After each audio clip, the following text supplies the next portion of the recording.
Hello and welcome back to Discovering SCP, episode 135, I believe. Jesus Christ, that's too many. Too many episodes.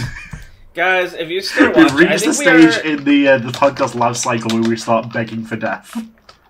We're not the best SCP podcast, nor are we the most, produced, but I do But welcome back to episode 135. But I do believe we are the longest running SCP podcast. Hell yes, quantity over quality. I don't think I think so, right? I don't think I couldn't imagine this long. anyone else willing to do this for this long. More than a third of their life. It's getting closer to half your life. I know, it begins to distress me. Are you okay? I'm fine. How do you feel? I found a solution for how we can stop the encroachment of SCP to a portion of your life, and we have to release SCP-2. Well, I've already taken steps against that. I've created a homunculus, and that's Tanhony, and all my negative feelings go to him. That's nice, but will he make it to the next loop? No, he will expire soon, so I'll have to get a new one. Oh, that's sad. He just lays in the corner in the fetal position. Guys, I would love to give you some SCP news, but it's come to my attention that the SCP news itself on the website... This is showing how he is not a good reporter, because he doesn't actually find out any news. He just goes on the main page and reads out I very much have to find out news, because the main page doesn't update more than once a month. It's worthless. Why don't you do some investigation? Tell us what's going on. So I did. Right now there's a controversy right? I don't actually know this. He could say any shit. I wouldn't be able to tell him. No, this is real. So there's AI art, and there's obviously a difference in AI art between having a fun thing and making something and being I'm an artist. But there are some people who are like, you can't use any AI art apps, they're bad, you should just commission artists, and then the other people are like, fuck off, let us have fun. And there's some weird friction there in the community right now. And my which we are not equipped to deal with. But what do you mean? I'm equipped. I have opinions. Okay, what's your opinion? My opinion is, as long as you're not stealing people's art or trying to pretend you're an artist, if you just want to have fun on a little pit crew app, who fucking cares? Just shut up. Alright? People, I don't know. That one's going to get me murdered by artists, but that's my opinion. What's your opinion? I feel if you mess around with it just by yourself, there's no real problem. If you start using it for other stuff, I feel that's an issue. Yeah. And also because a lot of it, let's be honest, a lot of it looks bad.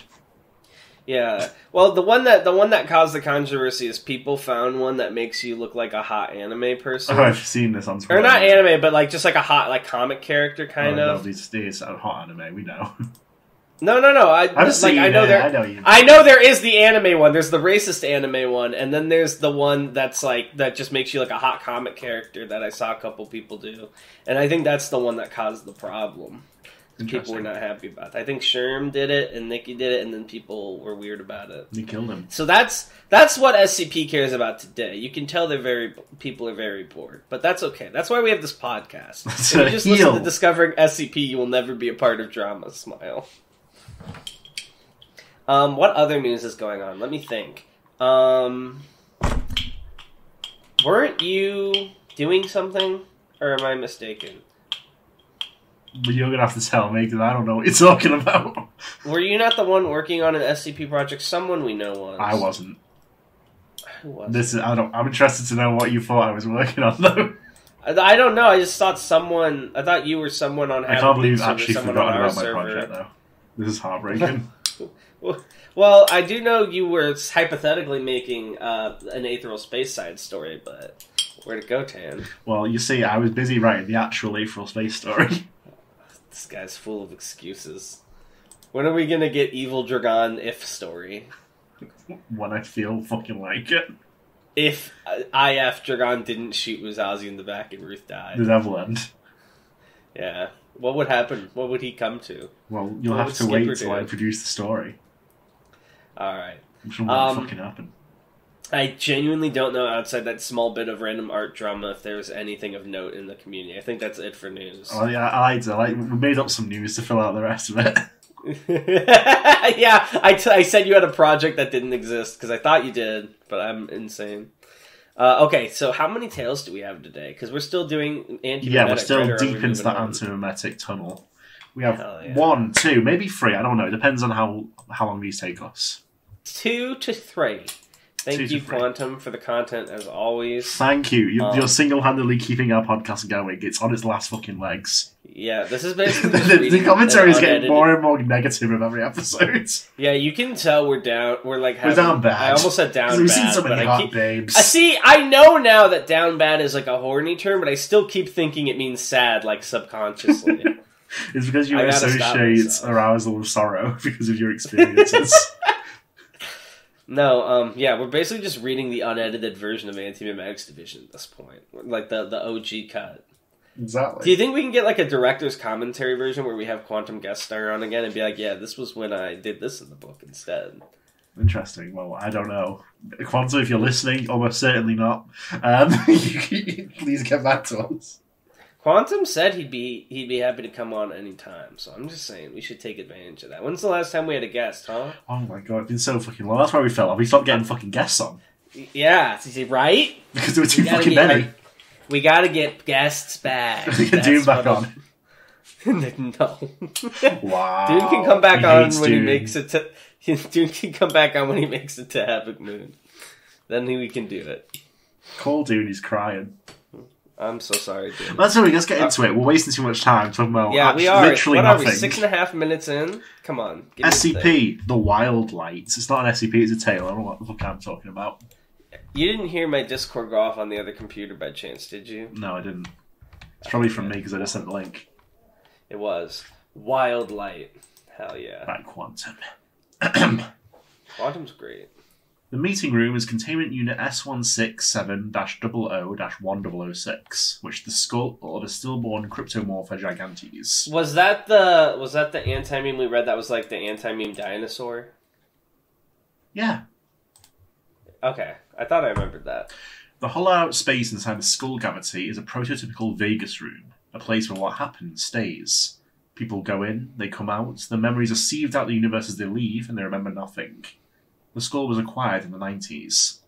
The information suppression effect is a byproduct of the species' natural antimemetic camouflage, a phenomenon which rendered the colossally tall creatures somehow nearly impossible to observe in the wild.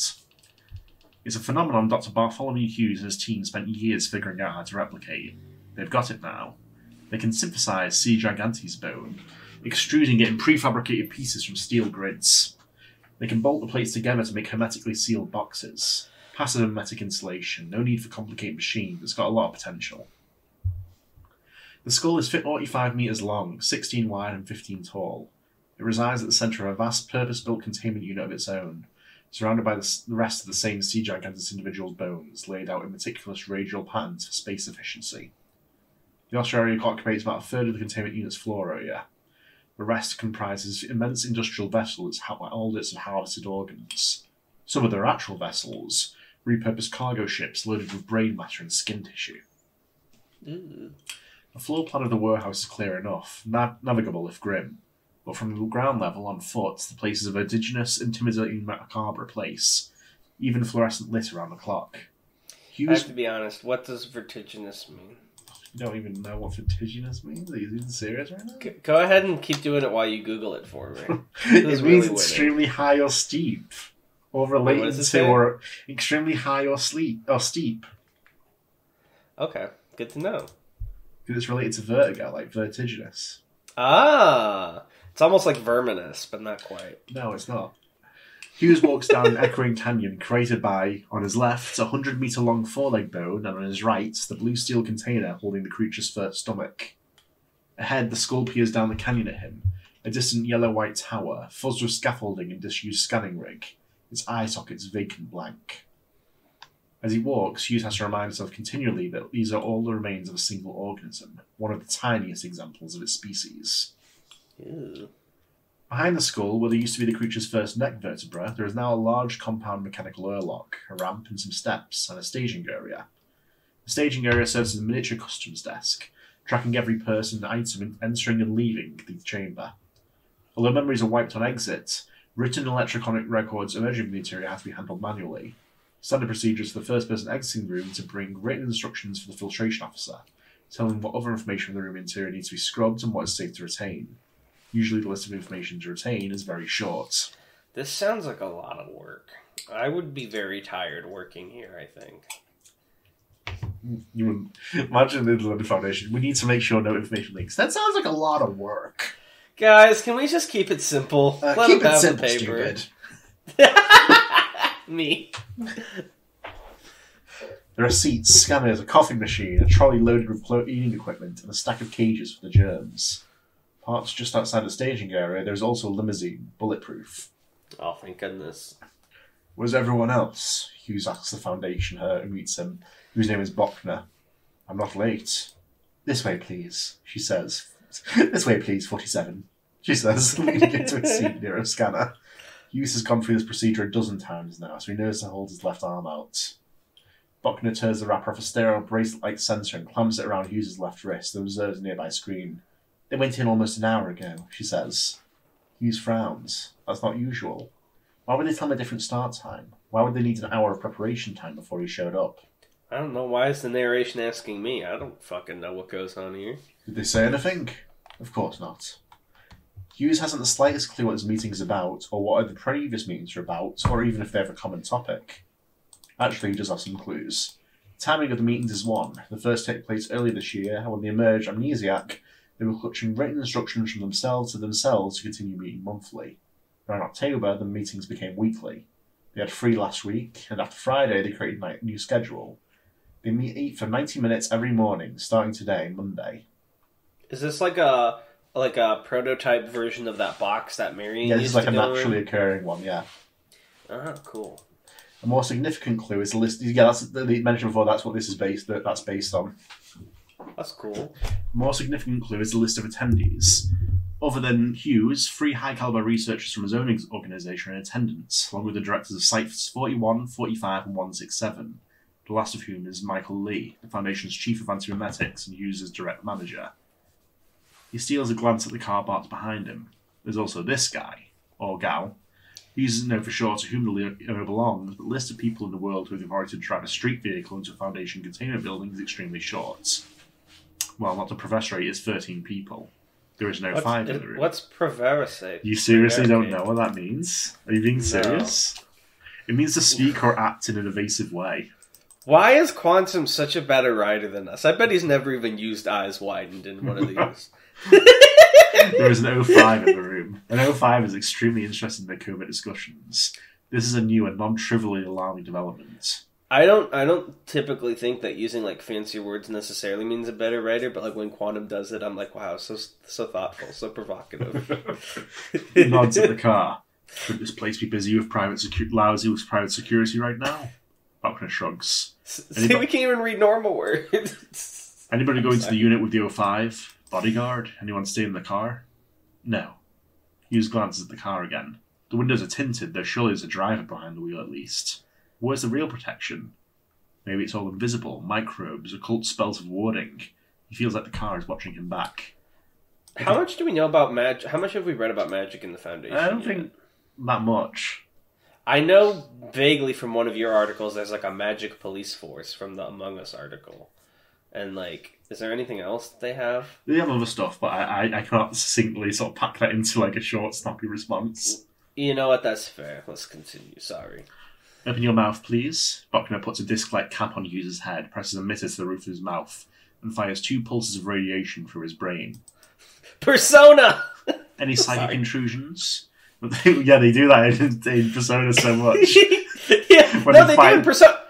Have you never seen Persona 3? Yeah, but that's not what they do. They put a gun to their head. Yeah, he put in the emitter to the roof of his mouth, and he fired 2 pulses. He's like putting a gun in his mouth. This guy's been playing too much Persona. What's an emitter? It's not a fucking gun. What is it? Is it like a vape pen? This guy's been vaping too much. Just tell me what an emitter is. Guy who's only ever played Persona and smoked vapes. Guy who can only make references. I'm Guy. Any psychic intrusions? Muffled by an emitter, Hughes manages. Uh-huh. He pulls out the emitter and discards it. Did you experience REM sleep in the past 12 hours? He wiped his mouth. Yes. How many digits do you have? 10. Count them for me, please. Hughes spreads his fingers and counts them. 1, 2, 3, 4, 5, 6, 7, 8, 9, 10. His right thumb is 5. Bokno injects him with a substance which will prevent his body from rejecting the germ, then lifts a germ out of one of the cages. It splays its tendrils out, confused, not a fan of being picked up. Tilt your head back and look at the ceiling, please. Eyes wide open. Eh? His eyes widen, I guess. Whoa, hold on. Well, he wrote eyes wide open. Eyes wide yeah, but as a result, he will now widen his eyes. You know what? That's fair. You're just as good as Quantum. This is the blueprint. The blueprint! And if you could take off your glasses, use obliges, handing his glasses to Bokner for scanning. I dislike this part, he states. Bokner has no comment. She lays the germ over his eyes like a sleep mask. There's a cold, sludgy sensation that wraps itself around his chin and hair, and the tendrils meet behind his neck and begin knitting with his spine.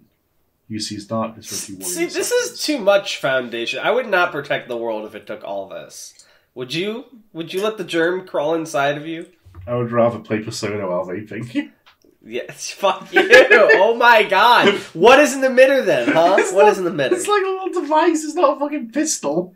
Alright, what's it look like? Describe it right. I don't know. If it looks like a pistol, he would have said it looked like a pistol. No, would it have? Maybe that's what's left of the imagination. In my imagination, he summoned his persona, Trismegistus. And there's a feeling like part of his brain dislocating and a fake eye opens where his real one would be. The fake eyeball is around 4 times the size of his own. Though it's singular, its 4 pupils grant him decent depth perception, and he can see a little way into the ultraviolet. So gross. The germ is acting as an external block of short to medium-term memory, as a proxy between the conscious part used in the real world.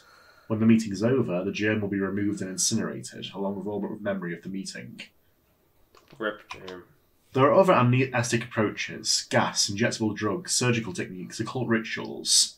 These are safe, proven technologies for mass use on the general public and Foundation staff alike. But they all operate on the same essential principle that the unwanted knowledge has already entered the mind and must now be removed or suppressed after the fact. Such procedures are imperfect. Memory removal can leave critical fragments behind, occasionally enough for people to rebuild dangerous holes. Amnestic technologies for causing suppressed memories to reassert themselves are continually advancing. Recent developments on the latest generation family of biochemical amnestics, Class Z, seem likely to produce a substance which renders all after-the-fact memory erasure techniques irrelevant. The only amnestic defense against Class Z will be decapitation. So if there's advanced warning time, it's better to physically compartmentalise, to air-gap, to outsource the memory to another organism entirely and never let them touch your own mind.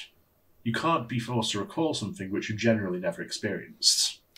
These meetings better be real fucking productive if they go to all this effort. Is it So I just realised, would you say this is like an emergency meeting? Would you?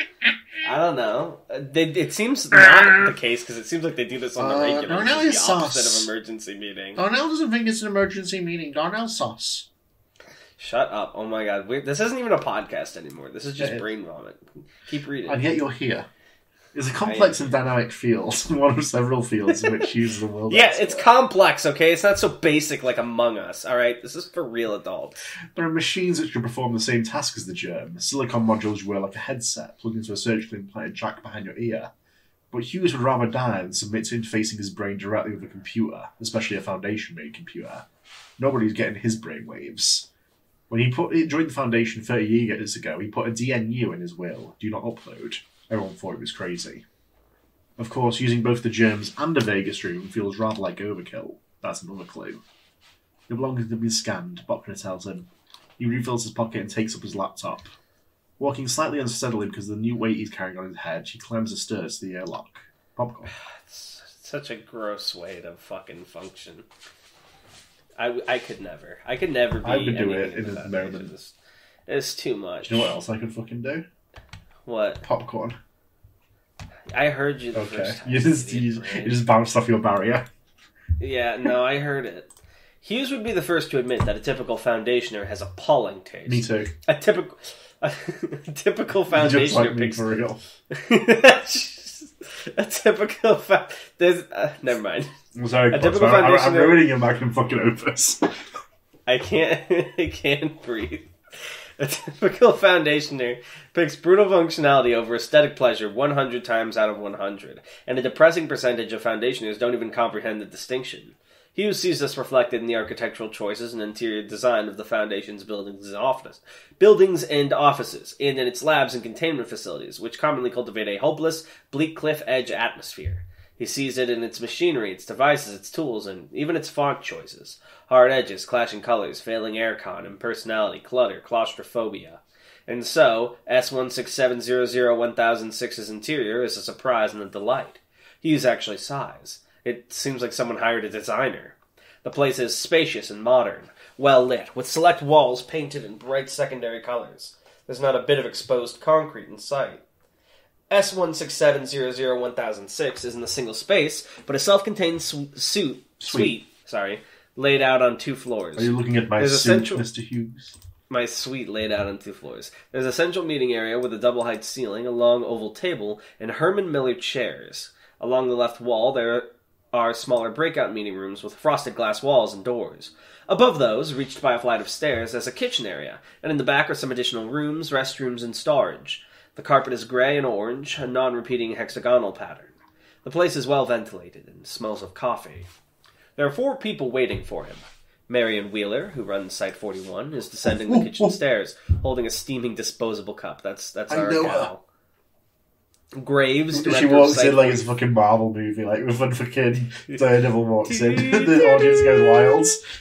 Yeah, it's like one of those cheesy entrances where they're clearly like giving time for the audience to like do a response. So she walks in, stands in the center of the frame, holding the coffee like into the camera. Like, for like 5 to 10 seconds. Marion Wheeler, who runs Site 41. Is it? But then when you're watching it back, it's like a really awkward pause for no reason. Graves, director of Site 45, is at the main table, typing at a laptop. Michael Lee is at the back of the room, chatting with 058. All of them are wearing germs. The 4 huge eyeballs of the 4 germs swivel in unison to stare at Hughes as he comes in. It's a highly disconcerting effect. Hughes forces himself to smile back. You're here, 05-8 says. He is strange-looking, even accounting for the germ.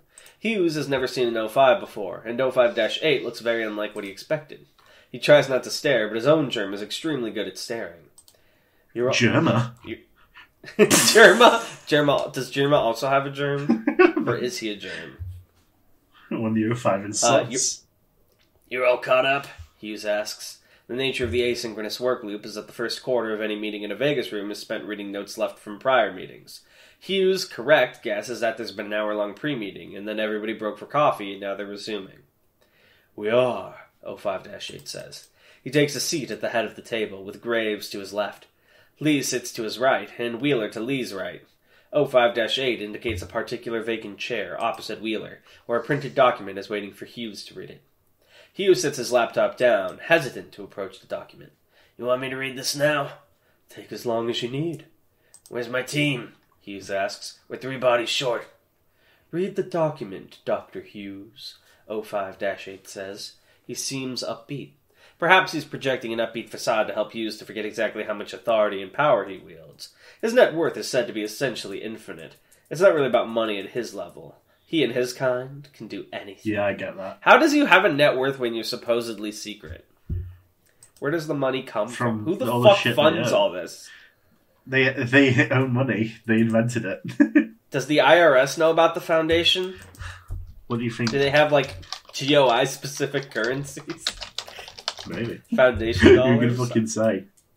You can say. You're like a prolific author. Tell me right now. And that would be the answer. They own the money printer. Okay. Well, that wasn't real. But okay. You tried. Hughes sits and reads. The document is a scientific paper purportedly authored by Hughes himself, with various of his fellow researchers co-authoring, including 2 who should be in this room now. Hughes doesn't recognize the paper's title or content, but that's nothing special in his line of work. The text is written in his own formal academic style, so he has no reason to doubt its authenticity. This is me going back into my fucking SCP list of all the shit I don't even remember writing. It's a brisk read, very dense and to the point, written for a target audience of other mimetic scientists. And in the abstract, it announces the observation of a new, titanically powerful and dangerous anti-memeplex, provisionally designated 3125, for which the authors plan to seek a Paulian classification. The main body of the first page describes 8 different phenomena, most but not all of them anomalous. Most but not all of the anomalous ones controlled by the Foundation and having SCP designations. From a cursory glance, the phenomenon appears to be totally unrelated, either to one or another, or to the proposed SCP-3125. Hughes suspects he could derive the implied link between them, given a few minutes, but elects to read on. He flips the piece of paper over. The whole document is just 2 sides of A4. The other side is mostly mathematics. There is 1 graph and 1 equation, and a brief technical description of 2 highly novel memeplectic transformation procedures, which the authors dub amplification. Then there's something like a jump scare in text form.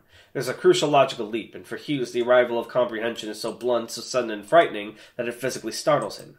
Even knowing that the word Apollyon was on the table, even primed to expect something extremely nasty on this side of the paper, he recoils. Oh, fucking hell! Nobody else says anything. They wait expectantly for Hughes to gather his thoughts and draw some conclusions. He reads the rest of the paper, figuring out what it's going to say almost live as he reads it. As he reaches the end, the initial shock hasn't worn off. The sheer scope of 3125 is a significant distance beyond his current comprehension. He's had a glimpse of it through a keyhole. He would need time in front of a computer to play with the results to get a grasp of it. 3125 is the container, right? No, it's what the container is the container. 3125 is the thing you don't want to be spotted by. The starfish. Yeah. Okay. No, he needs to build filters first. The equivalent of lead-lined gloves to let him manipulate this radioactive idea complex with some degree of safety. He feels like it may have glimpsed him. That's so spooky. It's so strong. It's like when you like understand it, it's like, oh, what was that noise? Because I'm looking around. Eye of Sauron looking ass. Apollyon classification is reserved for highly destructive active anomalies. I'll send my 10 antimemetic generals after him. You're like the spider guy? Yeah. The Tower of Spiders, he's like, oh, I'm the weakest of the 10 generals. The second in command. They call me Spider Ulysses. Oh, no. They all named after starfish species. Oh, God, we have to look up starfish species to finish this bit. My name is Protorista Nordusus. Oh, my God. But you can call me Crown of Thorns. It's not related to his aesthetic at all. Oh, my God. What were we reading? We were reading the anti-method version before I made it entirely unrelated. Apollyon classification is reserved for highly destructive active anomalies, which are functionally impossible to contain, something past Keter. An Apollyon class anomaly is an anomaly more or less guaranteed to ultimately destroy the world, no matter what is done to stop it. The only thing which can avert that particular XA class scenario is if something else, likely some other Apollyon class anomaly, destroys the world first. The relative threat level is measured not in material containment resources, but in inevitable years. Off the top of his head, Hughes would put that figure as a single digit. Yeah, this is it, he says. It's bizarrely liberating. It's bizarrely liberating. This is the one that's going to kill us. He looks around the table.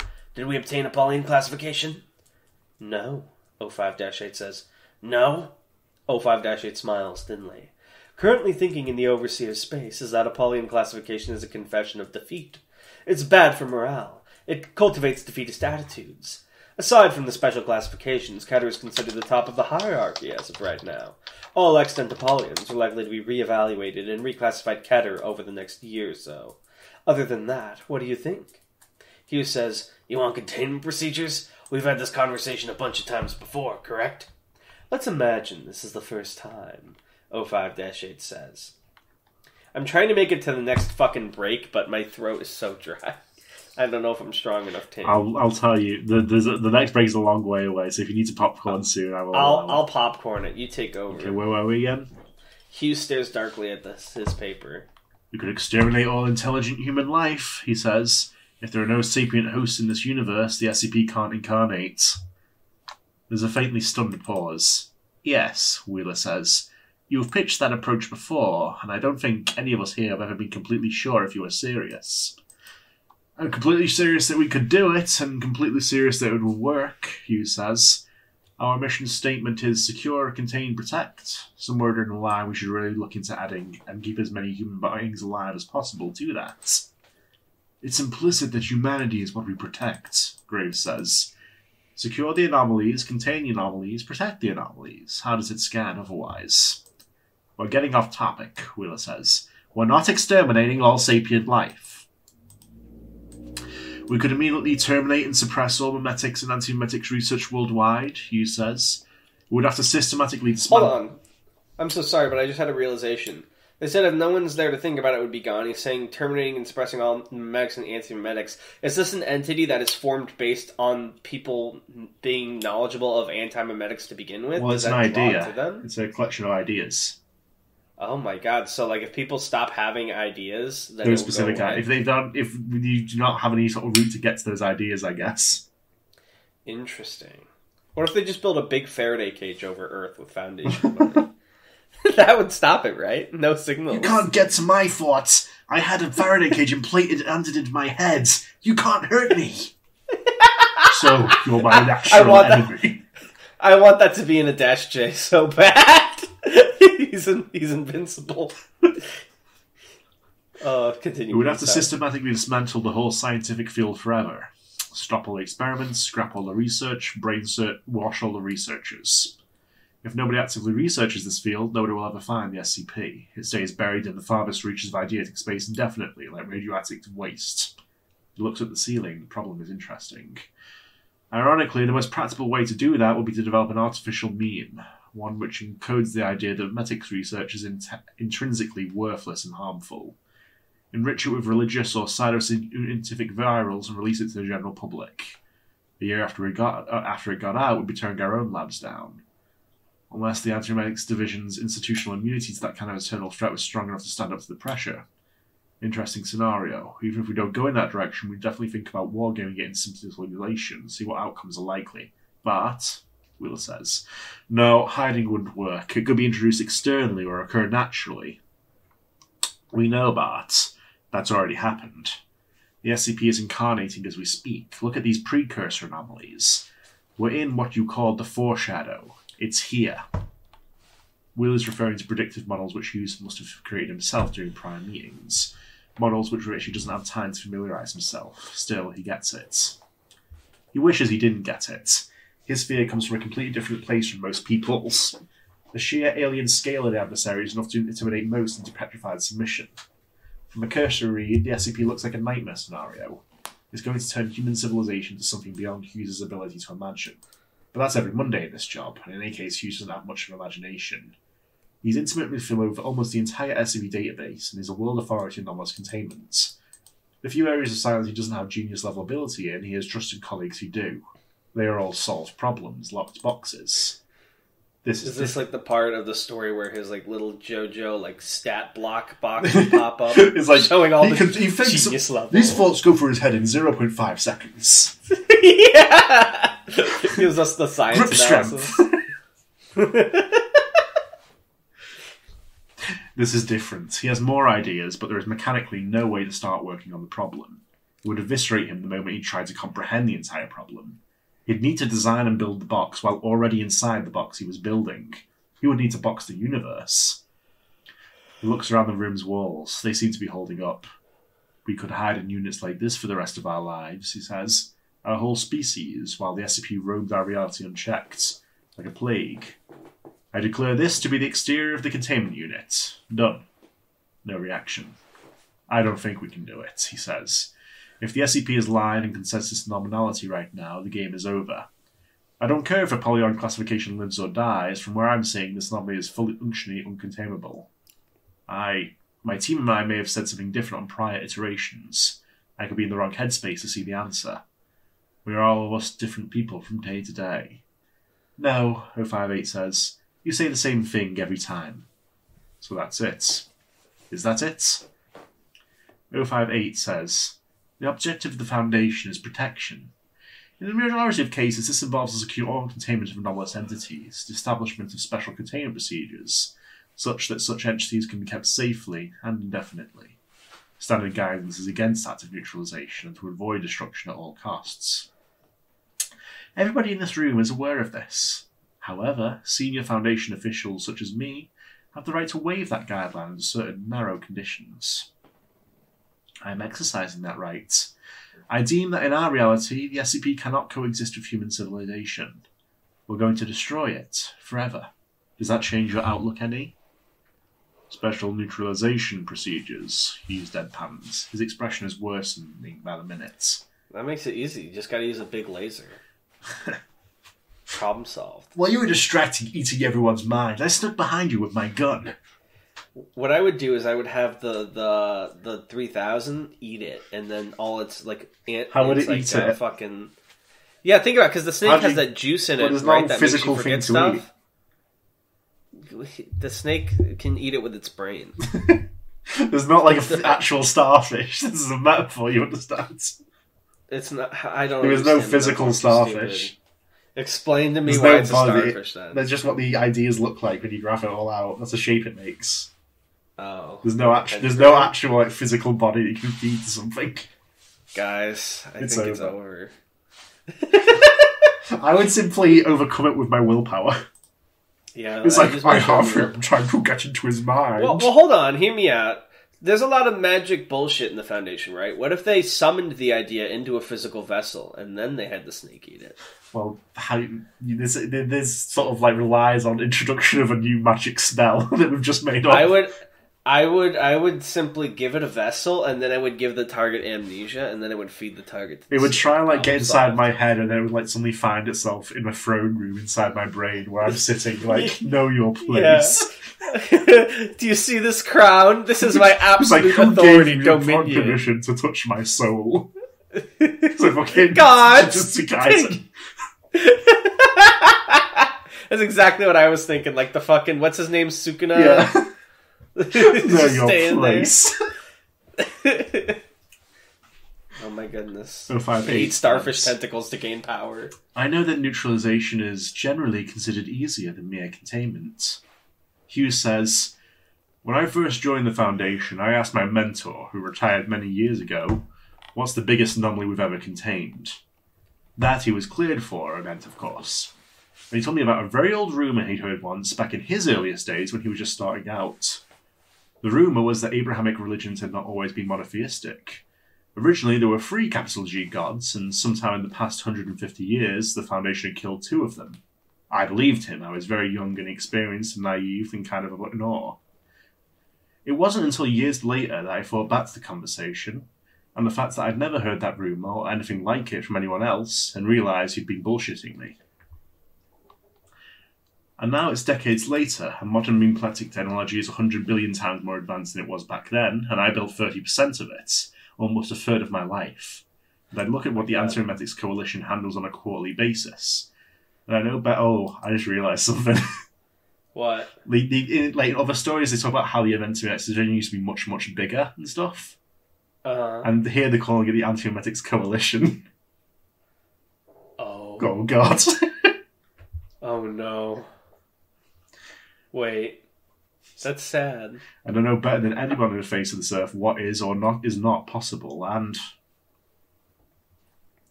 he trails off. You're all waiting expectantly for him to say something. He can't get there. He's in the wrong frame of mind. Maybe he's in denial. Maybe the solution is an idea he doesn't want to take on board. How ironic. What did I say? Just tell me. Your team suggested that just because the SCP is the most powerful metaplectic threat ever observed doesn't mean it's the top of the hierarchy. I'm not going to make fun of you for that word. That word is hard. 058 says, you suggested that it would be possible to synthesize an idea an order of magnitude still more powerful than the SCP, specifically designed to neutralize it and under our control. A counter-meme. I would take that could be possible, Hughes hazards. It would be insanely dangerous. It would require tremendous resources, and 10 to 20 years of real-time work completely uninterrupted. To avoid observation, we need to be hermetically sealed away from the exterior universe for that entire time. We need a lab as big as a launch ecology. Wait a second. His brain has just caught up. He realises the context in which he's saying those things, and he's been working for the Foundation for a long time. Oh. It's done. No, keep going, but I had an idea. It's done, he says. The lab, it's been built. It was built decades ago in secret, and we put our best researchers inside it, and now the work is done. That's what we're meeting for now. We're ready to go. We're figuring out how to deploy the counter meme. That's brilliant. If I'm right, that's brilliant. Am I right?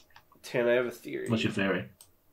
I think that the meme they built's the Tower of Spiders guy. I don't know about that. Oh, well, that's my running theory. But, Wheeler says, when you joined the Foundation, you were taught that a day would come when you'd have to, with very little preparation, sacrifice much or all of your existence to protect what most needs protecting. You've worked here for 30 years, and all that time you knew that sacrifice would be in your future someday. We were all taught the same thing. It feels to Hughes as if a shadow falls over him. He looks at Michael Lee, his director, who hasn't spoken yet. Lee says, "You are right that the lab is built. Construction was completed in the last 48 hours. The construction crew have been anesthetised and dismissed, but the work hasn't begun yet. That's what today's about." Hughes says, "That's where my people are." "That's where your people are," Lee says. "They're in the bunker, waiting. We have your cover story prepped. We're faking your death. It's time. You're going under now." "Now? No, I doubt that. Your team volunteered. I took care of them myself. They're good people," Lee says. "Like hell," he says. "Did I volunteer for this?" Wheeler says, "But," Hughes says, "any prior version of me who agreed to this was a goddamn moron, and I disavow his opinions." Based. I love that. "Past me was stupid." "This is a prison sentence. I don't want to spend 20 years not able to see the sun. I don't want to be buried alive and work. I have..." He trails off and stirs through the table, eyes defocused. He was about to say, "I have family," but he doesn't. There's still his sister. She's Foundation like him. But he can't talk to her and she can't talk to him. They've tried. He tries another tact. This has a low probability of success. The time frames are bad. It's 2008. The SCP will be here by the end of the 2010s. "It has an excellent probability of success," Graves says. "Define excellent," Hughes says. "Better than 50%, if it's you." Graves produces a thick report which presumably backs him up. Hughes peers at documents. He can see his own name on the cover. God damn it. Imagine like seeing his like my past self has fucked me over. That's how I feel teamed up on by others and me.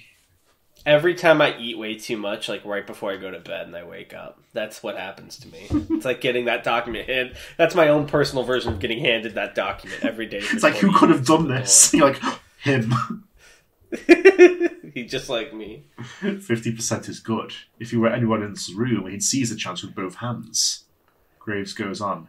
"You convinced us this had to be done, and that you had to be at the centre. You were prepared to make the sacrifice." He opens the document to a page in the back. The eyeball of his germ roves the page rapidly and finds the passage he wants. "Allow me to quote your own words to you. The SCP represents an omniversal scale threat. It threatens neighbouring realities to ours. It threatens microverses within our macroverse. It threatens universes which embed ours as fiction. Go ahead and think of a prison sentence if it helps," 058 interrupts. "Rescind your consent if you'd like. But the next place you're going after this is the bunker." Oh my god. Hughes glances around the room's walls again. He makes it too obvious what he's thinking. "The door's locked, Dr. Hughes," 058 says. "You're not exiting into or through here." "What's the cover story?" Hughes asks. "How are you planning to do it?" "A helium gas leak in S16BO3312, Graves explains. "The leak will be real. There's a forged body in here already. Impossible to distinguish from a real one. We've tampered with your public schedule for the day. Put you in that room, not this one. As for he's stalling," 058 says to Graves and the others, "he doesn't need to know any of this." "Name someone else," Lee suggests. "Being serious, who in the world other than you stands a credible chance of solving this problem? Who could we send instead?" Hughes says nothing. There's nobody. Really nobody in the world. And he can do it. Lee presses. "Is there anybody else? Even if they didn't want to? Who has the skills we need? Who isn't already in the vault?" The world shifts positions a little. Lee's standing now. Wheeler looks around alertly, gripping the arm of the chair. She has a fountain pen in her fist, uncapped. It's like she just remembered something. Oh, wait, wouldn't Mr. Wheeler qualify? I mean, he's not like a big scientist, man. What's he going to do? Well, he's really good at being an anti-meme guy. I mean, he doesn't know any science about it, though. Okay. What science is there to know? Just don't think for Fuck him. it. He's going to go in there 20 years to make the cancer meme. Damn. Maybe she thought they were going to choose her. Then why would she have... The thing that she has an uncapped ball pin thing gripped in her fist implies she's ready to stab someone. So, like, she's on the offensive for some reason. I'm trying to figure out why here. It's like she's just remembered something. 058 glances at Wheeler, puzzled at a reaction to, apparently, nothing. Hughes doesn't notice anything. It's just me. It's just you, Lee says. That's good enough for me. Hold on a second, Wheeler says. Lee pulls a gun out of nowhere. Hughes' germs, enormous pupils shrink to violet pinpricks. This is no part of any plan. Everybody in the room knows it. It's a real gun. Hello? It's Yeah, hello? Hello? Oh, there you are. Sorry, you cut out for a second. We'll start again. That was sort of like the big point. Lee pulls a gun out of nowhere. Hughes' germs, enormous pupils shrink to violet pinpricks. This is no part of any plan. Everybody in the room knows it. It's a real gun. It's impossible that he could have it. Wheeler starts to rise out of her chair. Her own sidearm is locked in a box outside. Lee aims at Bart Hughes' chest and fires twice. The first round pierces him in the lung. The second round, fired as Hughes collapses, nicks his laptop screen, which is bulletproof, and ricochets up into the meeting room wall. How do you have a bulletproof laptop screen? Because you're in the Foundation, shit happens. But, like, how does that I can't believe Lee was the sussy imposter all along. He really was. I can't believe this. So that means... But we know that's not how Bart dies, because we know he dies on a lake. That was a different guy. No, wait, what? That wasn't Bart. Yes, it was! No, it Are you gaslighting me? I'm not gaslighting. Okay, it's a different character. Okay, who died then? Let me go back. I'm pretty sure that was Bart Hughes. He was talking to Marion, and then he got eaten or something. Lynn Marnis, it was called. Oh, my bad. I did get confused. You'll never be confused again, because I'm going to popcorn over to you now. Lee turns, now aiming at 05-8. He gets 2 more rounds off, each causing an ear-splitting electronic shriek and a flash of luminous green light, as 05-8's protective ward absorbs the energy. Wheeler lunges at Lee from behind his gun arm, deflecting it upwards with one hand while plunging the fountain pen into his throat with the other. Lee struggles. Wheeler pulls hard, opening his throat all the way up. Lee's fingers loosen and she spirits the gun away. Lee gurgles in agony and stumbles backwards, clutching futilely at his wound. He smashes his head, well, the germ he's wearing on his head, against the glass meeting room door and slides down into a spreading red lake. He's neutralized. There are 2 seconds in which nothing happens. 05-8's eyes meet Wheeler's. Your thoughts? He asks urgently. Michael Lee was compromised. I don't know how, Wheeler says. She makes the gun safe, holsters it, and vaults over the table to check on Hughes. He's dead, she finds. Graves is dead too. When in the hell did Graves get hit? What just happened in this room? This whole site could be compromised from top to bottom. Graves is like, Wheeler, the secret of his stand is time. It's like, what happened? Graves was suddenly blown away. In his final moments, Bart Hughes was not thinking of his family, but on how to defeat the fucking starfish. It's memory. I need to tell them somehow. I have follow-up questions, 058 begins. A bolt of lethally intense heat and light interrupts him, scorching the wall behind his head. He ducks. Wheeler turns to track the source, aiming the gun with bloody hands. Something is lasering its way in through the containment unit airlock. It's a powerful laser, wielded with robotic precision. It's happening almost too fast to see. My personal security, 05-8 says. I heard the shots. Call it off, Wheeler says. If this unit is breached, 3125 is coming for all of us. The unit's hermetically sealed. I can't send any kind of signal until the door's open. That's a problem. The airlock splits and is torn away in segments. An enormous gloss black armored mechanoid looms in the gap, crouched to peer into the room. It looks exactly as if 058's limousine got up and started Transformers? walking. Pretty much. It's still impossible to guess whether there could be a human pilot inside. Behind it, in the distance, Bachner is immobilized, sealed to one of the staging area chairs with a sizable glob of transparent orange glue. She screams, "Help!" For Wheeler, it feels as if a black wave rolls over her, pouring into the containment unit from outside. She drops the gun and raises her hands. Being found holding the smoking gun isn't likely to be a good look, and she doesn't know for sure what heuristics, human or electronic or otherwise, control the mechanoid. It could be prone to making bad decisions. Stand down, 058 says to his bodyguard. It stops moving, but its single laser doesn't. flickering as fast as the eye can follow between 4 motionless targets. Wheeler, Hughes, Graves, and Lee. It's waiting for movement. Lee, not completely dead, twitches. The laser pulses once in retaliation, atomizing his head and germ. The laser settles down to a shorter pattern, looping between the 3 remaining targets. Wheeler doesn't move a millimeter. "I said stand down!" This time it seems to hear him. The laser clicks off and settles into a neutral position. Wheeler relaxes. "Lee was compromised," she says again. She hurries to the back of the room, where a medical kit is mounted on the wall. "We need to get you out of here, then we need to sterilize the site." "Compromised when?" 058 asks. "By whom? I was given to understand that 3125 rendered its victims wholly bodily subordinate to it, biologically incapable of doing anything but propagate its core concepts. But Lee was still high-functioning." "We've miscalculated something," Wheeler says. She throws most of the kit aside, keeping only a strangely shaped capsule with a thin nozzle and pink fluid inside. "And the gun? We were all searched on entry." "I don't know." Wheeler can think of several ways to get the gun into the room undetected. It could have been planted in the restroom by Lee on a prior visit. Bachner could be complicit, perhaps others. She thinks there's an extremely strong chance that the 3 members of Hughes' teams have been murdered too. It's all academic now. She applies the capsule to her right wrist and infuses the first half of the dose. It's fast-acting chemical amnestic. She hopes that splitting one dose between the 2 of them will be enough. "Isn't this the part where SCP-3125 makes an appearance?" 058 suggests. "I certainly feel something in my head. My germ, I should say." Go up stroking the germ. "Roll up your sleeve. You also need to deactivate your shield for a second." He obliges, and Wheeler gives him the rest of the drug. Wheeler sorely wishes the shields were standard issue, but they are exceptionally hard to come by, and there are serious controversies and side effects associated with them. Outside, Bachner has been gurgling and starting to speak in tongues. Now she screams again. When Wheeler looks, something long and dark, sharp as a javelin and bifurcating into filaments, descends from somewhere in the ceiling of the warehouse. It curls around the chair Bachner is glued to and lifts her up into the air. A second thin feeler makes an appearance. It probes Bachner's glue-covered midsection, curiously, and then pushes itself through her like a pin through paper. She wails, liters of blood gushing out and splashing to the floor below her. The feeler withdraws and makes a second hole beside the first, and continues in that fashion. More spider legs impale 058's mechanoid bodyguard and pull it away from the airlock, rapidly dissecting it into sparking pieces. The laser flashes wildly as the machine dies. It's no use. In the distance, a side-wide containment alarm starts up. "It's a mimetic threat," 058 says, mostly to himself. "Where do the arachnoforms come in?" "Do you have alternate transportation?"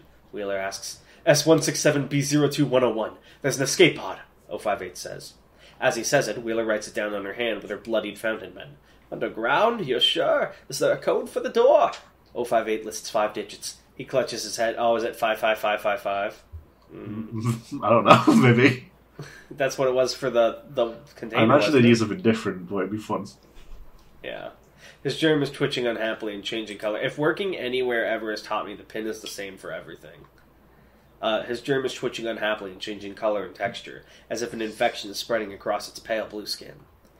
"I can feel it. It's like steel jaws. This is most unpleasant." "We need to get to the escape pod," Wheeler says. "There's nothing else that matters. We don't need to remember why. Got it?" Spider legs reach into the airlock and begin tearing the room to pieces. They're fast-moving and grabby and angry. They know there's something important inside, but they can't get to it. The skull bone is too strong to be broken apart. 058 doesn't have much field experience. The amnestic is blurring his thoughts. "I'm deferring to you," he says dozily. "Escape pod. Lead on." Wheeler takes his hand. She's got Lee's gun in the other, a decent amount of ammunition left. "With me," she says. She's done this before. She doesn't know it. The warehouse ceiling starts to cave in. Popcorn. But what is it? Where is it? What does the SCP look like? Its motivations, its origins, its modus operandi? How much of that can be known? Does it have to be known to solve the problem? Does it matter how intelligent the intelligence is once it's sent aside the box, once it's checkmated? And what arsenic, mind-drenching form could the countermean take? How could human hands assemble something so devastatingly powerful and hold it steady? What human mind could wield it without exploding from the inside out? What would deploying that concept in anger do to human ideatic space? How far out from the solutions of modern mimetic science? A year? A century? What insane impossibility has Hughes just committed himself to? He doesn't know anything. He knows the site is coming apart, and something violent and psychotic is flooding its corridors and its people. A livid roving swarm which makes every human into the worst possible thing a human can be. A thing which stands wrong, which looks wrong, coverless and furious. He races down the corridors, and then down ventilation shafts which will take him deeper. He's small and has quick, slippery locomotion. He can make it. He can lock himself in. He doesn't know what a germ needs to survive. All he's seen is the cages. He doesn't know Bochner's care routine. Does it live in water? In C. Gigante's blood plasma? Is it fed a formula? He needs to reverse engineer his own biology before he starves. He doesn't know the model of his mind. It hurts to think. But he can think. Did he move his consciousness inside the germ? Yeah, because it backs up your consciousness, so it killed him, but his germ has still got all the brains, I guess. Oh my god, did he get reincarnated as a slime? That's how he got reincarnated as a germ. Did that literally happen to him? I think that's what happened to him. That's great. Guys, he is anime. Alright. Wow. So that was pretty good. I will say, and this is just my ADHD brain, it started a little slow for me, but the concepts were interesting enough to keep me... Yeah, it's endlessly surprising at how many takes on antiemetics we can have in this one fucking series. Yeah, that too. So I'll give this one a 10 out of 10, but not a 13 out of 10. This guy, he's so angry, he hates it. Well, I didn't say that. He's swearing at me right now in the Discord chat for sending him such a... It didn't get any negative bonus stars, so I didn't hate it, but I didn't give it my like bonus. I was surprised as well, because I said, maybe we'll get 3 in, but we didn't get 2 in. we got 1. Barely. My goodness, though. But I'm getting... How close are we to the end? There's a couple left. Like around 3 or so. A couple is in 2 or 3? So, yeah, not a couple then. Like one more than a couple. So a few. A trio. Alright, so like 2 to 3 more episodes. That's not bad. We're almost there, guys. In that wonderful future. But now it's time for the new and improved comment reading. Comment reading? Yeah, we're doing this on Sunday instead of Saturday, and people... You didn't know what we were very fucking happy with capable that. of. Yeah. I need a quick second to get water. Why don't you start with reading the first one while I get my glass over here? Sure, let me get into it. Let's begin with Meep Meep's comments. I believe I have been approaching too rapidly, to the point I overshot and missed the previous episode. Time to go back and check that one out. Oh, I'm late for such a terribly important date. Is this guy quoting Alice in Wonderland? Yeah, that's what it reminds me of. Is that an Alice in Wonderland reference? I'm gonna change who I am. No more anime references. It's all gonna be classic literature. Is that a Dante's Inferno reference? Okay. Next up, we have Dino Tales. Dino Tales says, really love the reading of the Anti-Memetic series. You guys are great. Thank you. Also, yeah, I would love for you guys to check out the new stuff. Some pretty cool skips come up once in a while. Allow me to recommend some. My recommendations are that you get some bitches! Oh! You hear him, Tanhony? He said you have no bitches. Do you hear that? Tanhony? I'm sending you to floor 9. I thought you killed him for a second. He was so quiet. I sent him to floor 9. What's on floor 9? My true self. Not even August goes in there. He would not survive. August terrified. A shiver runs down his spine, but he doesn't say anything. What you experience on the podcast is the Tanhony terminal, or avatar, if you will. My true self is in 3 segments scattered throughout the tower. Oh my god, which segment's in floor 9? Floor 9 holds the ego. Oh god. What would win, Tanhony's ego or Kaiba from Yu-Gi-Oh's? Probably Kaiba's. Yeah. But that, to be fair, that's a pretty rough matchup. MT says, hello from the past. I'm currently binging the podcast at work, and it's episode 69. We'll catch up soon. Also, are Mr. Murphy and the Spectre colleagues? I'm sure they'll like each other. Who? Well, we know Murphy Law. He was the detective. Who's the Spectre? I don't think we've seen the Spectre. So is that SCP or is that something else? The Spectre. Yeah. Tanhony, you're supposed to know what's SCP and not. Is that SCP? Sorry? Okay, never mind. Is the Spectre SCP? Yeah. Okay. Boris W... Oh, what? Rare comment? Rare Boris W? Boris WW says, I think the last tale was a little confusing because you previously skipped the side story, What the Dead Know, which is fair enough as it's not as good as the rest. Maybe reading at least the first part could clear things up a little, though. Good to know. Excuse me. Nox Stella says, Hey guys, I'm one of your Spotify listeners. I found you not long ago, and I listened every day until I finally caught up. Thanks for entertaining at work. No problem. Thank you for listening at work. What we're here Very for. nice of you to say.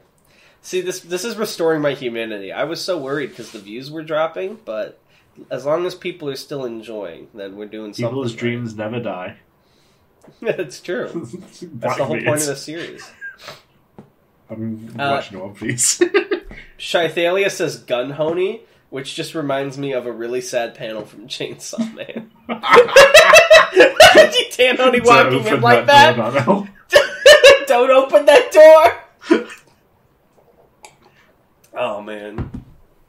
HU4D says, feeling like the main character today. Nobody else has ever gotten the high honor or comment being read at the start of the episode. Actually, thinking about that, Tanhony and I had an idea. Do we want to announce it yet, or is it to keep a secret? No, go ahead. Announce it. Okay, so we're not doing it just yet, because I want to figure out how to set up like a raffle correctly and how we would track it. But if we could find a good way to track it, I don't know if we'd need a bot or something. There's this other podcast I listen to, Pretending to Be People, and they have this cool thing where when you mention them on like social media, that you get entered in a chance for a raffle, and then if you win, you get like an announcement at the beginning of the episode. Well, we're making a little adjustment where once you mention me, I immediately know your location. And I begin moving. Well, I was thinking, because, I kind of miss doing the lore on the podcast, and I know people like that. It's like, people who win could make announcements, and they would be, like, in lore, like, maybe broadcasts from the Foundation or something, or, like, other GOIs. I don't know. You could figure it out. I thought it'd be fun. Or maybe it would be, like, daily lives of people inside Tanhony Towers. It could be fun. It'd be interesting. But, yeah, but don't get on that yet, because we still have to figure out the logistics of how to make that work. You guys don't know how badly I have to shit, by the way. I'm trying to get through these comments so fast. Thank you for letting us know. No problem. Thank you for your service. That's what I was waiting for. 3 Yellow Arrow says, I too would not mind you guys reading top-rated stuff. Also, I forgot how hard Case Hate Red went. Like, holy shit. I wasn't thinking about reading top stuff. I was just thinking about reading... love Case Red, so I would appreciate the negativity in my comment section. What is Case Hate Red again? It's one of the tales you read. Oh. I'm making a little joke. I don't think we'd read top-rated stuff, though. I think we would read just whatever's brand new at the time. Well, there are risks with that. I feel like, just for the sake of like the reading, there's always some sort of minimum, at least not into like the far negatives there. Well, I think obviously if there was like something problematic, we would just not put it in the final cut. Okay. But like just browsing the newest stuff. Because like, I know what you mean, like if you get like racist Squidward or something. That's not what I meant. I don't. Wait, what the fuck are you talking about? Racist Squidward? There was an SCP someone wrote that got like immediately downvoted off the wiki that was like racist Squidward or something. What did you fucking hear about these things that I don't know about? This was like a year or two ago. I remember because it was like a dumb meme on SCP Declassified. They brought it up and someone showed it to me. Guare SCP says, the idea of occasionally reading some of the top rated of the month is quite good. Alright, where did top rated... Is that what I said before? I meant like the new ones, but I guess top rated of the month could be interesting.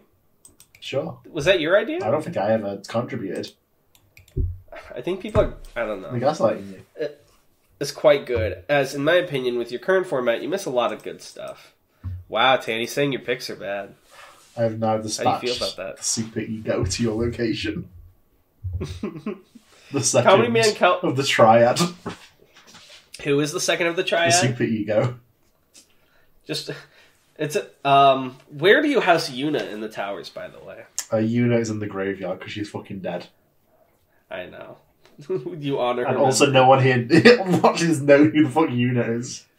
You guys don't know the extended lore that exists only between him and I, in our fucking stupid moments alone. But Yuna died, and it was really sad. And you should all thank her for her service.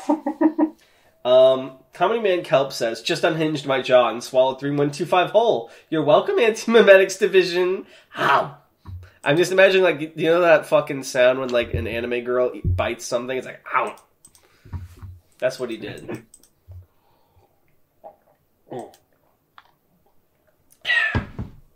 Okay. Next from Lan. Would you rather lose all your friends, have all your money stolen, have all your SCPs deleted, your family disowns you, lose your house, have all your podcast episodes deleted, have Hamiltoe become the new leader of the podcast, and become gravely ill with a sickness for which there is no cure, or be trapped in the Tanhony dimension for 5 seconds? Well, outdated lore. The Tanhony dimension is a bit of a misnomer because it's not a dimension, it's an entity, also known as the id. The final of the triads. I think I could make it for 5 seconds. You could survive. But I don't know about the average viewer. Yeah, at least for 5 seconds. I've built up my defenses. That's what we passed on else for as well.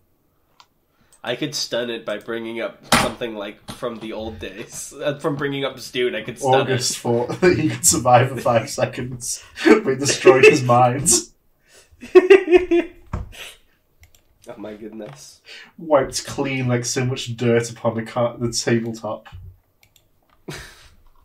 JTKC says, wowza! More anti-memetics! Very awesome! I love the part when Skipper showed up to say Marion Wheeler and was like, I'm too smart to fall anti-meme thingamabob. I paid shotgun! And then his aether tick flares or something. I don't know. And then his eyes wide. He furrows his brow. And then he clapped his hands. I think it would be really... What else is he doing? These aren't even Tanhonyisms, by the way. If you ever read too much like online fiction, everyone uses these. It becomes... I've also realised something that I've been trying to like avoid as well, is that every fucking April space fight takes place in a hallway. It does. It's like a straight open room. I think it would be really cool to read the recent hit new SCP so you and the other SCP people on the server can talk about it.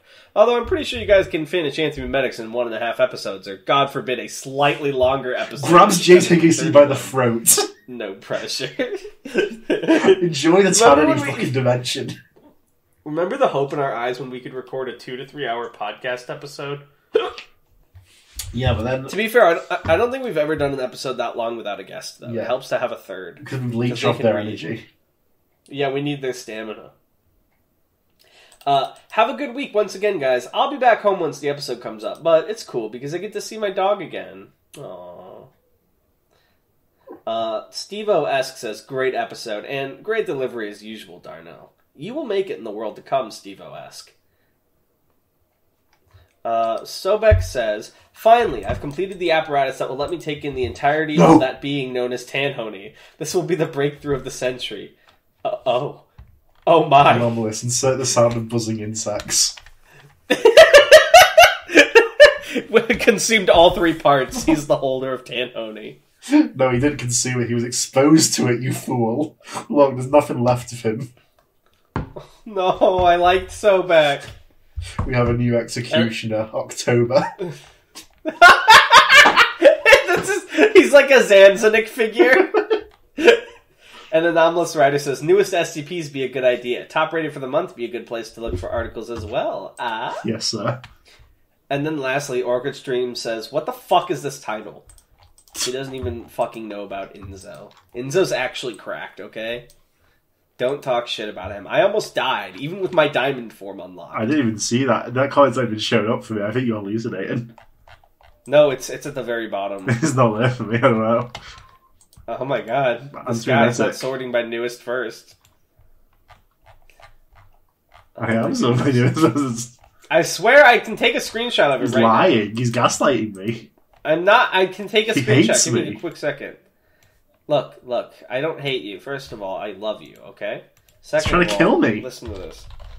Shut up. You're such a little bitch. What if I kill you a little bit, huh? It's not going to hurt anything. Look, right here. See? Oh my god, he's posting mimetic hazards in the chat. Shut the fuck up. Anyway, there's a lore about Inzo, and it does involve Yuna. As well there wasn't handling... originally lore about Inzo. Retroactively, there is. So we have Inzo, the greatest warrior of our generation. There's Anton, the romantic mage. There's Tanling. We don't talk about him. And then there was Yuna, but Yuna's gone now. You guys will never know their story, but without them... Without them, the Gorgons would have killed you all. Yeah, so thank them for their service. Oh, I think Sonya was there, too. Most of the time she was off-screen. Somehow she was the main character, but she was also very uninteresting. It's true. Alright, well, I think that's all for this week, right? One for all. Unless we want to do a longer episode, but I really have to shit. Thank you for letting us know. Thank you for no problem. Well, I think that's it then. Why would I just realized we're still plugging Gorgo in the description. We can't stop now. We're never going to stop. It's there forever. It will not. Anyone else wants to plug in the description, let me know. I can just add that to the copy and paste. It's just going to be like 3,000 paragraphs long. Anything you want to be put in there, I'll do it. If we ever open a Patreon, one of the tiers will be in the description. Minimum tier. Oh my god. Alright, well, thank you guys, as always, and we will see you next time. We're so glad you always listen to us. We don't know why you do, but we appreciate it, and you will be allowed in the new world to come. Thank you.